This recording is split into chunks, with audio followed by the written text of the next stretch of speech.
Les pinces datent de 2000 ans avant Jésus-Christ environ. Des dessins anciens montrent des dieux grecs utilisant des pinces à la forge. Aujourd'hui, les forgerons fabriquent encore des pinces, mais ils se servent d'instruments automatisés pour façonner le métal. Les pinces sont un outil indispensable aux électriciens, aux plombiers et aux mécaniciens. Les pinces se composent de 3 parties: les branches, le rivet et les mâchoires. Tout part d'une tige en acier que les métallurgistes façonnent. Pour commencer, un puissant fourneau électrique permet de chauffer au rouge l'acier en quelques secondes. Ensuite, un métallurgiste place une à une les tiges brûlantes sur un moule de formage. Une imposante étampe aplatit la tige contre le moule. Pour que la tige prenne la forme du moule, il faudra la marteler 4 fois sur des matrices différentes.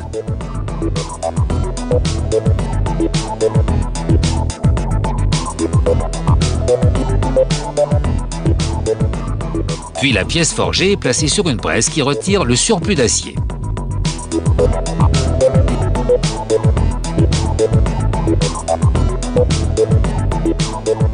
Il faut forger 2 tiges pour fabriquer une pince. Cette pince servira à serrer, donc la prochaine étape va consister à usiner les dents dans les mâchoires. On place chacune des branches dans la machine à brocher. Ces dizaines de petites lames coupantes rabotent l'acier sous une pluie de lubrifiant. À l'issue de cette opération, la mâchoire de chaque branche est pourvue d'une dentition toute neuve. L'acier doit subir un traitement thermique pour durcir, un procédé appelé trempe bénétique. Les branches des pinces sont placées dans un fourneau à gaz pendant environ 2 heures à une température supérieure à 800 degrés. Ensuite, on trempe l'acier dans de l'eau salée afin de le refroidir rapidement et uniformément. Les dents de ces pinces vont être fortement malmenées. Elles subissent donc un traitement thermique au laser afin de les rendre encore plus résistantes et durables. À présent, les pinces peuvent être finalisées. Pour les pinces de serrage, on introduit un rivet et on assemble les 2 branches. La jointure est ensuite placée dans une machine qui tourne à grande vitesse, générant une force et une friction qui fixeront le rivet. Les branches des pinces coupantes sont également assemblées avec un rivet, mais le montage est différent. Les branches sont installées dans une presse qui exerce chaleur et pression pour fixer fermement le rivet.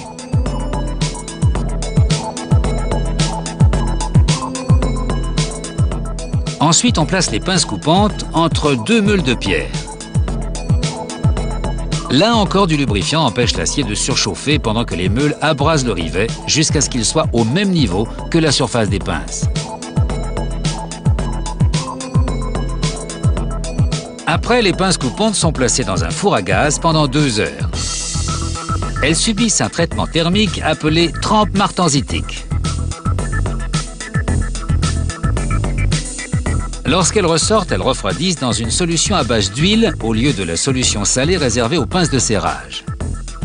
L'acier est un matériau exigeant et il est donc indispensable que le traitement thermique soit effectué méticuleusement. Sinon, le métal sera de mauvaise qualité. À l'issue du traitement thermique, les pinces sont baignées dans une cuve d'antioxydants, ce qui protégera l'acier de la corrosion et lubrifiera les rivets. Un bras robotisé saisit les pinces une à une et les place devant une bande abrasive afin de polir toute la surface, à l'exception des branches, pour une finition impeccable.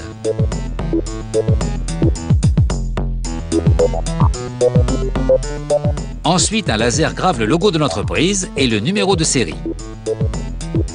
Des barres automatisées plongent à présent des centaines de branches de pince dans une cuve contenant du vinyle liquide. Les branches ne risquent pas de goûter car avant d'être trempées, elles sont chauffées afin que le revêtement colle bien à l'acier.